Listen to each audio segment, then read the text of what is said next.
I spotted Charlie Veach as he rose on an escalator from beneath the London Road entrance to Manchester's Piccadilly train station. He wore a green plaid hoodie, blue jeans, and a backpack.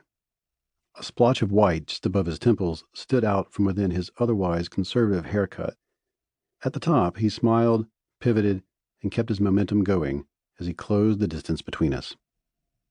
He said hello while walking and changed direction to enter the flow of pedestrian traffic, his body parting a parade of people walking in the opposite direction. Charlie kept his head turned toward me and abandoned introductions, explaining with wide gestures the architecture and history of the city where he and his partner, Stacy, were now raising 3 kids. Life was good here, he said, though he still worked under a false name to keep the truthers from finding him. Charlie is a tall man, so keeping up with his stride took some effort. I felt pulled along as if I had grabbed the back of a bus, my feet suspended in the air, like in a Chaplin gag. He had insights he wanted to share on homelessness, the local art and music scenes, modern movie production, the similarities and differences between Manchester and London and Berlin, all before we had reached our 3rd crosswalk, which he would have likely ignored like the others if traffic had permitted. I wanted to meet Charlie because when he was making a living as a professional conspiracy theorist, he had done something incredible, something so rare and unusual that, before I started this book, I thought was impossible, something that had nearly ruined his life. It all began in June 2011, just ahead of the 10-year anniversary of 9/11, when Charlie boarded a British Airways flight at Heathrow Airport bound for the United States and Ground Zero. He and 4 other truthers joined a group of cameramen, editors, and sound engineers, along with comedian Andrew Maxwell, the host of a TV series called Conspiracy Road Trip. Maxwell and his crew would make 4 programs for the BBC, each dealing with a different conspiratorial community: UFO enthusiasts, evolution deniers, London bombing conspiracy theorists, and truthers, the people who believe the official story of what happened on September 11, 2001, is a lie. Note: the BBC has taken down the 9/11 episode from the show's official website. It is still available online through a number of streaming services. End note. The premise of the show was to send such people around the world and have them travel by bus to meet experts and eyewitnesses who would challenge their conspiratorial beliefs with undeniable evidence, with facts.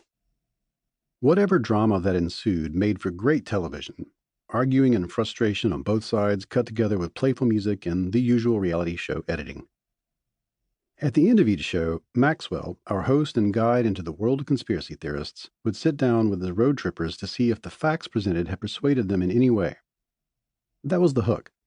People never budged. Maxwell, exasperated, ended every road trip shaking his head, wondering what it would take to reach them. But Charlie's episode was different.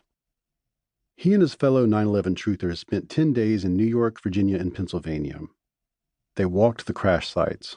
They met experts in demolition, explosives, air travel, and construction. They met family members of the victims. They met officials from the government, including one who was at the Pentagon when it was hit and helped with the gory cleanup. They visited the original architects of the World Trade Center. They met the person who was the National Operations Manager of the FAA at the time of the attacks.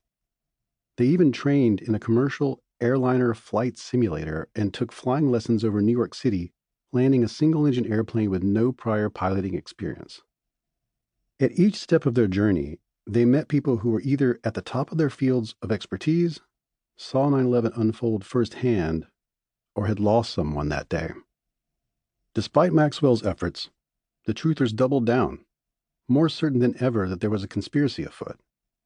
If anything, his efforts confirmed it. They all argued with him, suggesting they were being tricked by paid actors, or that the experts were mistaken, or the so-called facts came from dubious sources. All except for one. At the time, Charlie was a leader in the truther community. His main income for years came from producing hundreds of anarchy and conspiracy-themed YouTube videos, some receiving 1 million views or more. He told his fans that the fires of 9/11 couldn't have burned hot enough to melt the World Trade Center's steel beams, and that the buildings fell perfectly into their footprints. It must have been a controlled demolition.